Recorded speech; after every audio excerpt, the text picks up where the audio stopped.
Você acha que superou, mas continua organizando sua vida para que aquilo nunca mais aconteça de novo. E essa é uma das coisas mais difíceis de perceber, porque a maioria das pessoas acredita que superação tem relação com memória. Tem relação com lembrar, pensar e até falar menos. Mas existe uma diferença enorme entre deixar de falar sobre uma experiência e deixar com que ela reorganize a sua vida. E quando a gente começa a olhar para isso com mais atenção, uma coisa começa a ficar clara. Aquilo que mais influencia você nem sempre é aquilo que você lembra. Muitas vezes é aquilo que você tenta evitar. Porque existem experiências que terminam, mas a tentativa de impedir que elas aconteçam novamente continua. E é aí que a influência permanece. Porque você entra numa relação, mas já começa observando os sinais de abandono. E aí você conhece alguém, mas já sai tentando descobrir se pode confiar. Recebe carinho, mas uma parte sua continua esperando decepção. E isso tudo acontece como se alguma coisa dentro de você estivesse sempre trabalhando, observando e se antecipando. E na prática, como se estivesse tentando impedir que uma dor antiga encontre um novo caminho de volta. E depois de muitos anos vivendo assim, isso deixa de parecer proteção e começa a parecer personalidade. Você diz: eu sou desconfiada, independente, eu sou uma pessoa fechada. Mas quando a gente olha mais profundamente, uma pergunta ela começa a surgir. E se parte daquilo que você chama de personalidade for apenas a forma que você encontrou para nunca mais sentir determinadas coisas? Essa pergunta costuma incomodar, porque ela muda completamente o lugar de onde você se observa. Você deixa de olhar apenas para o comportamento e começa a olhar para aquilo que o comportamento está tentando impedir. Porque existe uma diferença enorme entre fazer uma escolha e construir a própria vida ao redor de uma prevenção emocional. E talvez seja exatamente isso que esteja acontecendo. Você acredita que está vivendo normalmente, mas muitas vezes está organizando a sua vida para evitar sentir. E com isso, evitar rejeição, abandono, humilhação, fracasso e até mesmo exposição.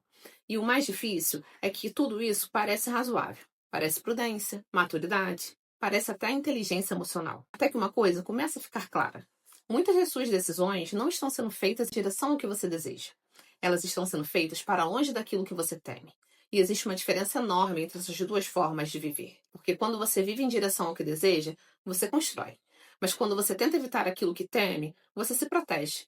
E proteção não é a mesma coisa que liberdade. Por isso, algumas pessoas passam anos sem repetir certas dores, mas também passam anos sem experimentar partes importantes da sua própria vida, porque evitar sofrimento acabou virando o projeto principal. E aí você evita conversas, riscos, conflitos, evita até se mostrar. E aos poucos a sua vida vai perdendo sentido.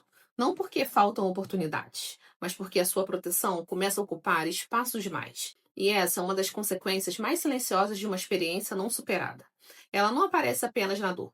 Ela aparece nos limites que você cria sem perceber. Porque aquilo que aconteceu deixa de ser uma lembrança e passa a virar um critério, um filtro, uma lente como você enxerga. E aí você começa a avaliar as pessoas através dela, relacionamentos através disso, e oportunidades através daquilo que você viveu.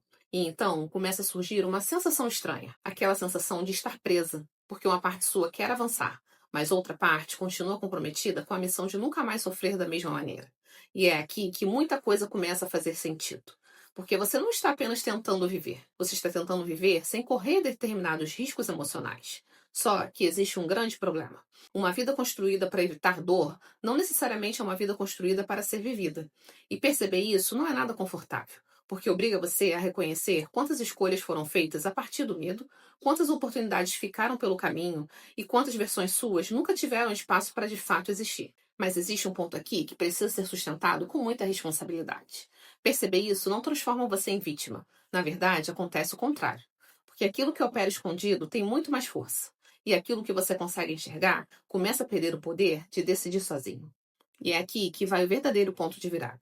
Não quando a dor, a lembrança desaparece, mas quando você percebe o quanto da sua vida continua sendo organizado para impedir que aquilo aconteça novamente. Porque a partir desse momento, você começa a diferenciar proteção de escolha, medo de intuição, defesa de identidade. E essa consciência muda tudo.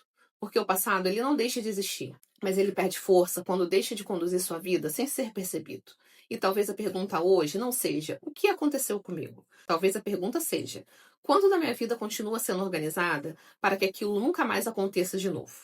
Então, se esse vídeo fez sentido para você, me conta aqui nos comentários qual parte mais te pegou. E se você quer continuar entendendo os padrões emocionais que ainda controlam sua vida, se inscreva no canal. Porque talvez essa seja uma conversa que você precisava ter consigo mesma há muito tempo.